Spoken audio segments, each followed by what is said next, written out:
పెళ్ళైనా పండగైనా వేడుక ఏదైనా పట్టుచీరల ప్రత్యేక వేదిక వారాహి సిల్క్స్. నమస్తే రమగారు. నమస్తే జయ. రమగారు, మనము పూజా మందిరంలో దేవుని యొక్క ప్రతిమలు పెట్టుకుంటాం, ఫొటోస్ అని, లేకపోతే చిన్న చిన్న విగ్రహాల రూపంలో పెట్టుకుంటాం. మట్టి విగ్రహాలు, రాగివి, కంచువి అట్లా పెట్టుకుంటాం కదా. వీటికి ఒక ఆర్డర్ ఉంటుందా? అంటే ఫస్ట్ ఈ విగ్రహం పెట్టుకోవాలి, వరుస క్రమం అట్లా ఏమన్నా ఉంటుందా రమగారు? అవన్నీ పర్సనల్ థింగ్స్. కానీ మరి మాకు చాలా సందేహాలు. ఎట్లా? పూజా మందిరాలు ఉండే అలవాటు ఉండాలి, పూజా విధానపు పద్ధతులు ఉండాలి. శైవులు శివారాధన చేసేవాళ్ళు వాళ్ళకు ఒక పద్ధతి, ఓకే, విష్ణువారాధన చేసేవాళ్ళు ఒక పద్ధతి, వాళ్ళదే. లింగధారులు, లింగాయతులు ఇలా కొన్ని పద్ధతులు వేరే, వాళ్ళది వాళ్ళ పద్ధతి. సాధారణంగా ఎవరైనా ఏదో పటాలు పెట్టుకుంటాం, విగ్రహాలు పెట్టుకుంటాం, బొమ్మలు పెట్టుకుంటాం. పాతకాలపు విధానాలు వేరు కదా. ఇప్పుడంతా మనం ఏంటంటే ఒక పూజ గది ఒక చక్కగా పెట్టుకోవటం, మన తాలూకు టేస్ట్, మన భక్తి, మన టేస్ట్, మన అభిరుచి ప్రతిబింబించేలాగానే పూజా మందిరాలు అవి ఇవి ఉంటున్నాయి. అవునవును కదా. ఈ మనం ఎక్కడికి వెళ్తే అక్కడి నుంచి ఓ ప్రతిమ తెచ్చి, ఓ ఫోటో తెచ్చి, మన ఫ్రెండ్స్ ఎవరో వెళ్తే వాళ్ళు కూడా తెచ్చి ఇవన్నీ అనుకుందాం, పెంచుకుంటాం. అట్లా అదే వాళ్ళు ఇచ్చారు పెట్టుకుంటాం. కొన్నాళ్ళు వేయక అది పాత పడుతుంది, మనకే ప్లేస్ చాలదు, తీసేయటానికి భయం వేస్తుంది. ఆఖరికి వేప చెట్టు కూడా వేసేటప్పుడు వేపకొమ్మ, తీసేటప్పుడు అసిరెమ్మ అంటారు. తెలుసా, విన్నావా ఎప్పుడైనా? లేదండి. వేసేటప్పుడు ఏముంది, వేప చెట్టు ఉంటుందిలే అనుకుంటాం. వేప అంత చెట్టు అయింది, ఆ చెట్టు కొట్టేదాం, అయ్యి బాబాయ్ అమ్మవారు రా అంటారు. అసిరెమ్మ వేయబోతే వేపకొమ్మే, అది వేసినాడు, తీసేటప్పుడు అసిరెమ్మ అవుతుంది. అది ఓకే, అమ్మతా లేదు అని తీయకూడదు కదా. ఇప్పుడు ఒక ప్రతిమ కొన్ని రోజులు పూజ చేసాం, అది భగ్నమైనా, చిరిగినా, పగిలినా, పాడైనా, పాతబడినా తీయాలంటే చచ్చే భయం వేస్తుంది. అవును.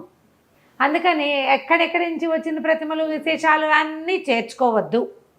మొదట సరిపడా మీకు అలవాటుగా ఏ దైవాన్ని పూజించుకుంటారో ఆ దైవం తాలూకు ప్రతిమలో, ఫోటోలో ఏవైనా పెట్టుకోండి. ఈ ప్రతిమా విశేషాలు అవి పెట్టడానికి కూడా లోహంతో చేసిన ప్రతిమలు, మట్టితో చేసిన ప్రతిమలు రకరకాలు ఉన్నాయి కదా. వెండి, బంగారు, కంచు, ఇత్తడి, పంచలోహాలవి ఇట్లా ప్రతిమలు పెట్టుకుంటారు. ఈ ప్రతిమ ఇంతకు మించి ఉండకూడదని ఒక పరిమాణం చెప్తారు. ఆ ప్రతిమ కూడా బోల్ ఉండకూడదు, హాలో ఉండకూడదు. హాలోగా ఉన్నది పనికిరాదని కొన్ని చోట్ల చెప్తారు. మనం ఎన్నని ఫాలో అవుతాం? నేను ఒకటి చెప్తా, ఆవిడెవరో అక్క ఇంకొక చెప్తారు, పెద్దక్కయ్య గారు, ఓ పెద్దమ్మ గారు ఇంకోటి చెప్తారు. వీళ్ళందరికీ మహాగురువు, మనమందరం ఫాలో అయ్యే మహానుభావులు ఇంకొకటి చెప్తారు. నీకొకటి బుద్ధిలో ఇంకొకటి ఉంటుంది, నీకు ఒక ఉత్సాహం ఉంటుంది, వాళ్ళు ఎవరింట్లోనో చూసి వస్తావు, అది పెట్టుకోవాలనిపిస్తుంది. అవును. అప్పుడు ఎవరిని ఫాలో అవ్వాలి తెలియదు, పెట్టుకున్నావు పోనీ. ఇవన్నీ సార్వజనీనమైన సంగతులమ్మా, ఎవరిని ఉద్దేశించినవి కాదు. ఎవరో వస్తారు, నా బొట్టు వాళ్ళే, అదేంటి అది అలా పెట్టుకున్నారు, ఇలా పెట్టుకోకూడదు కదా, ఇలా అవుతాయి అని చెప్తారు. నేనైతే ఎవరింట్లో చెప్పని చెప్తున్నా, మాట వరుస. అలాగే ఏదో తోచక మాట్లాడే వాళ్ళే చెప్పేసరికల్లా ఆ ముందు రోజు, ఆ వెనక రోజు ఏదైనా అయ్యింది అనుకో, దాని మీదే లాగుతుంది, ఇది అక్కడికి కనెక్ట్ చేస్తూ ఉంటాం. అవును కదా. అవునండి. ఎప్పుడు కూడా ధర్మ సంబంధమైన వ్యవహారాలు ఒకటి నువ్వు గట్టిగా ఉండు, స్ట్రాంగ్, నా ఇష్టం, నాకు ఇదే ఇష్టం, నేను ఇలాగే చేస్తా, నాకు ఇదే నచ్చింది, నేను ఈ దేవుడినే పూజిస్తా, అది నాకు కృష్ణుడే ఇష్టం, ఇంతెత్తు కృష్ణ ప్రతిమే నేను పెట్టుకుంటా, నీ ఇష్టం. లేదా మా ఇంట్లో ఉంది, మా అమ్మమ్మ చేసింది, అమ్మ చేసింది, లేదా అత్తగారు చేశారు, అత్తగారు చేశారు, మేము ఇలాగే పెట్టుకుంటాం, అది కూడా నీ ఇష్టం. రెండో పాయింట్ కాదు, ఒక గురువు గారు వారు ఏది సెలవిస్తే అది పెట్టుకో. ఒక గురువు గారు ఒకటి నువ్వు, రెండోది నీ పురాతనమైన మీ ఇంట్లో పద్ధతి, లేదా ఒక గురూజీ, ఇలా పెట్టుకుని మీరు ఏవైనా పెట్టుకోవచ్చు, ఏ ఆర్డర్లో అయినా పెట్టుకోవచ్చు. సాధారణంగా ఏం చేస్తారు, లక్ష్మీ, సరస్వతి, వినాయకుడు ఉన్న పటం అందరిళ్లలోనూ ఉంటుంది, శ్రీరామ పట్టాభిషేకం అందరిళ్లలోనూ ఉంటుంది, నరసింహస్వామి ఇష్టం నరసింహస్వామిని పెట్టుకుంటారు, వెంకటేశ్వర స్వామి ఇష్టం వెంకటేశ్వర స్వామి ప్రతిమ పెట్టుకుంటారు. ప్రతిమ పెట్టుకోకపోతే పటం పెట్టుకుంటాం. మాకు కృష్ణుడు ఇష్టం, మాకు ఒక బుజ్జి కృష్ణుడు.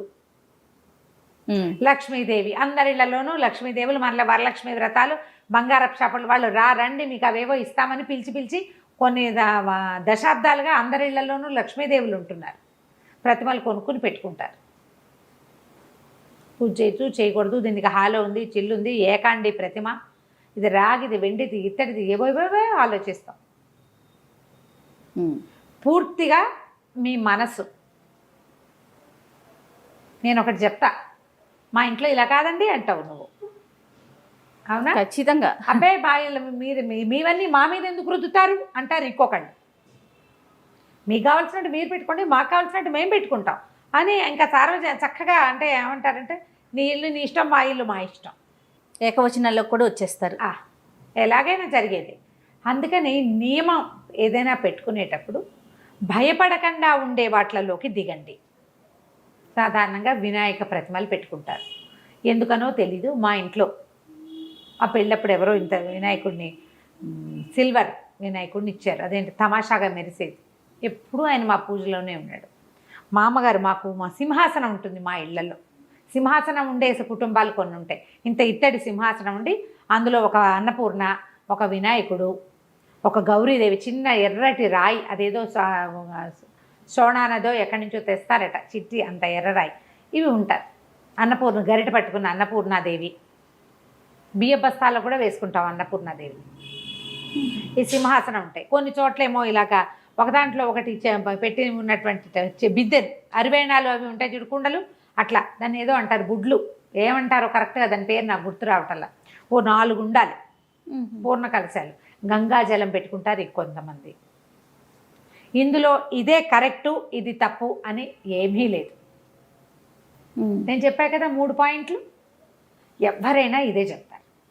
సింహాసనంలో ఉండి ఆ వినాయకుడు ఉన్నాడా, ఈ తెల్ల వినాయకుడు ఈ వినాయకుడు కాకుండా నేను ఎప్పుడో ఆకుపచ్చ మన జేడ్ మరకత వినాయకుడు, ఎందుకో ఆయన ఆకర్షించాడు, ఒక చిన్న వినాయకుడిని తెచ్చిపెట్టుకున్నాం. మాకు ఒక పంచాయతనం ఉంది, అందులో గణపతి ఉన్నాడు. ఎంతమంది గణపతులు అయ్యారు? 4 అయ్యారు. మా మందిరం పెద్దది, ఎప్పుడో చూపించాం కదా చెక్క మందిరం. అయితే మొన్న ఎవరో అంతమంది గణపతులు ఉండకూడదుట అన్నారు. ఒక్కళ్ళని తీసి ఇట్లా బయట పెట్టలేకపోయాను జయ నేను. నేను నా సొంత సంగతి ఎందుకు చెప్తున్నానంటే, ఈ విషయంలో ఇలాగే ఉంటుంది. మనసొప్పలేదు నాకు మనసొప్పల. మామగారు చాలా ప్రీతిగా ఇచ్చారు ఇది. ఇప్పుడు ఎక్కడ 30 ఏళ్ళైంది మా పెళ్ళైన సంవత్సరం. ఆ సింహాసనంలో ఉన్న ఆ వినాయకుడు, రాతి వినాయకుడు, ఆయన్ని తీబుద్ధిగాల పంచాయతనం మావారు పెట్టుకున్నారు. ఆయన దేవుడు, ఆయన మనం ముట్టుకోకూడదు. నేను తెచ్చుకున్న ఆకుపచ్చ వినాయకుడు అంటే నాకు ఎంతో ఇష్టం. మాకు ఇలా మందిరం లేకుండా గోడకి ఒక చెక్క కొట్టి దాని మీద దేవుళ్ళని పెట్టుకున్న రోజుల నుంచి మా ఇంట్లో ఆ తెల్ల వినాయకుడు ఆ మందిరంలోనే ఉన్నాడు, అక్కడే ఉన్నాడు. దేవుడు ఎక్కడ పూజ చేసుకుంటున్నామో అక్కడ గంధం పెట్టి ఓ బొట్టు పెట్టే అలవాటు.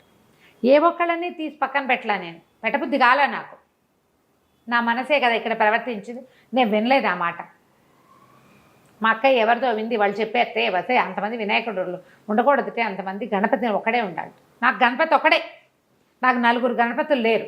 స్వరూపాలు ఉన్నాయి, విగ్రహాలే కదా అవి, అంతే కదా. నన్ను నేను ఇలా సాటిస్ఫై చేసుకుని నేను దండం పెట్టాను. 4కి 4 పువ్వులు పెడతాను రోజు. నేను ఒక ఆయన గంధం పెట్టి బొట్టు పెడతాను, మిగిలిన 3కి 3 పువ్వులు పెడతాను, అయిపోయి. ప్రధానమైనది ఏంటంటే మన విధానాన్ని బట్టి నువ్వెవరిని ఫాలో అవుతావు, నీ బుద్ధి ఏ స్వరూపం యందు లయం అవుతుంది.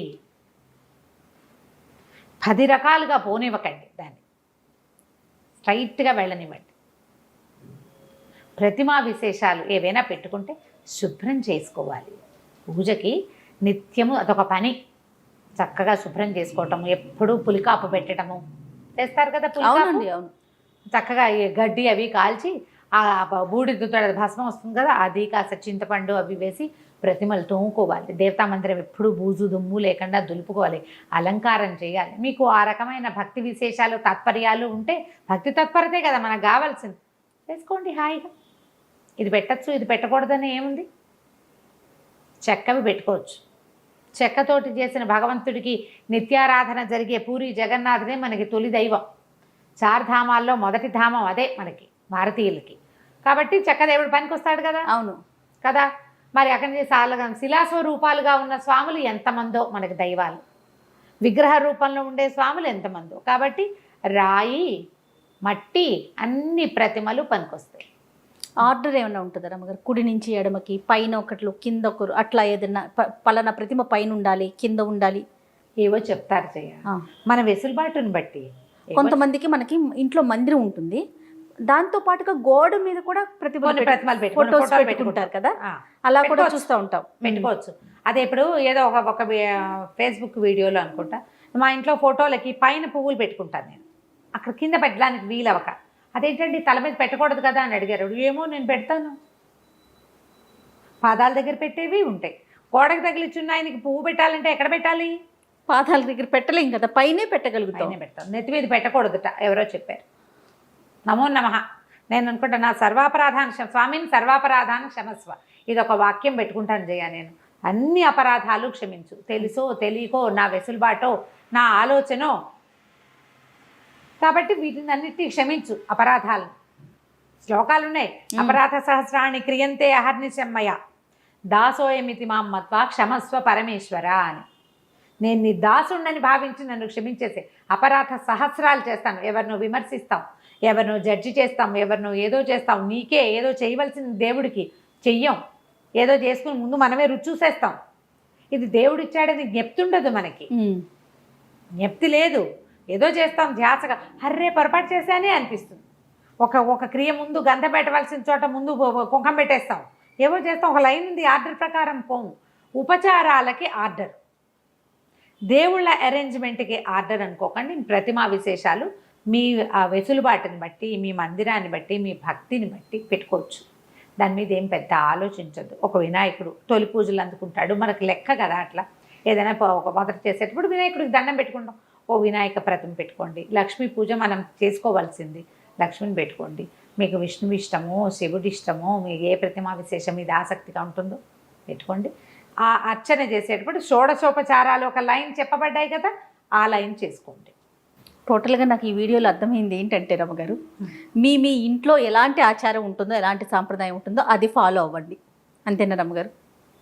లేదా మీ మనసుకి ఏది నచ్చితే అది, లేదా గురువు ఒక్కరు ఎప్పుడు కూడా, అంతేగాని ఆర్డర్ విషయం మీరు చెప్పట్లేదు. సంతోషం. అంతే కదా రమ్మగారు. మరి ఇప్పుడు మీది ఒక పద్ధతి, మాది ఒక పద్ధతి. నేను అదే చెప్తున్నా, మన సాయి వాళ్ళది ఒక పద్ధతి. పద్ధతి చెప్తే ఎలా కుదురుతుంది? అంతే కదా, నేను ఒక పద్ధతి. ఇప్పుడు మనం ఇక్కడ ముగ్గురు ఉన్నాం, ముగ్గురిది 3 పద్ధతులు కదా. రైట్. నమస్తే రమ్మగారు. నమస్తే.